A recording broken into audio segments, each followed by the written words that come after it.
ভাগৱতৰ ৪ৰ্থ স্কন্ধৰ এটি শ্লোক সেই শ্লোকটোৱে হৈছে যথা তৰুমূল নিকেশনেন তৃপ্তান্তি তৎস্কন্ধ ভুজ প্ৰশাখা প্ৰাণোপহাৰস্য যথা ইন্দ্ৰিয়ানাং তৰ্থেই বছৰবৰ্ষনমৈশ্যতেজা। অৰ্থাৎ এই শ্লোকটোৰ অৰ্থ মাধৱদেৱে ভক্তি ৰত্নাৱলীত ভাঙনি কৰিলে। মই সুৰত গাই নাথাকোঁ, সময় বহুত লাগে আৰু মোৰ সুৰো নাই, গতিকে মই সাধাৰণভাৱে কৈ যাম। এই তাৰ ভাঙনিটো কেনেকৈ কৰিলে যে কৃষ্ণৰ পূজাৰ সমস্তৰে পূজা হয়, পৃথকে পুজিলে পূজা কহু নাপাৱই, দৃষ্টান্ত দ্বিতীয় আকৌ কৰোহো বেকত, যেন জল দান দিলে বৃক্ষৰ মূলত, খুৱয় তৃপ্তি ডাল পত্ৰ পুষ্পজত, অন্যথা নুহিকা যদি হিংসে প্ৰত্যেকত, আৰু যেন প্ৰাণৰ ভোজনে অতিশয়, নিৰন্তৰে ইন্দ্ৰিয়ৰ তৃপ্তি মিলয়, নকৰে ভোজন ক্ষুধাটোৰ নৰে যেৱে, বস্ত্ৰ অলংকাৰ ফুল চন্দন পিন্ধাৱে, নুহিকা তৃপ্তি আৰু একো ইন্দ্ৰিয়ৰ, প্ৰাণ তুষ্ট ভৈলে তুষ্ট হুৱে নিৰন্তৰ, সেইমতে কৃষ্ণক আৰাধি যিটো জন, ভৈল তাৰ সমস্ত দেৱক আৰাধন, কৃষ্ণক নুপজি যদি পৃথকে পূজয়, নুহিকা কাহাৰো পূজা জানিবা নিশ্চয়। ক'লে যি ধৰণে গছৰ গুৰিত পানী দিলে ডালপাত সকলোৱে পাব, আৰু ডালপাতত যদি পানী সিঁচা হয় গছজোপাই কেতিয়াও সেই পানী নাপাব।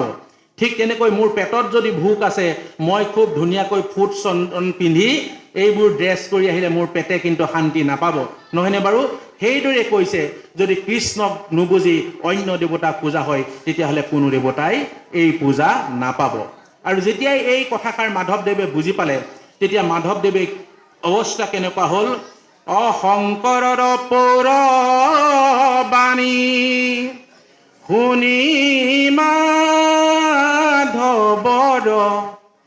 অগুচিল সংশয় যত, আছিল মনত, অকৃতাঞ্জলি কৰি আখ নৰয়ুথিলন্ত, অগুৰু মানি শংকৰত, লৈলন্ত শৰণ। এইটো আছিল 1522 খ্ৰীষ্টাব্দৰ কথা, যেতিয়া শংকৰদেৱৰ বয়স 73 আৰু মাধৱদেৱৰ বয়স 32, আৰু তাকেই আমি কি বুলি জানো? মণিকাঞ্চন সংযোগ বুলি জানো। গতিকে গুৰুজনাৰ ধৰ্মৰ ক্ষেত্ৰত আমি কোন দিশে যাম?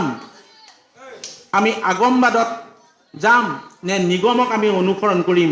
সেই কথা যদি, সেই প্ৰশ্ন যদি আদিও উদয় হৈ থাকে, নিশ্চয় আমি যিবোৰ ধৰ্মশাস্ত্ৰ গুৰুজনাৰ পঢ়িছোঁ, আমি কিন্তু পঢ়িছোঁ এভাগে, কাম কৰিছোঁ এভাগে। আপোনালোকে চাব।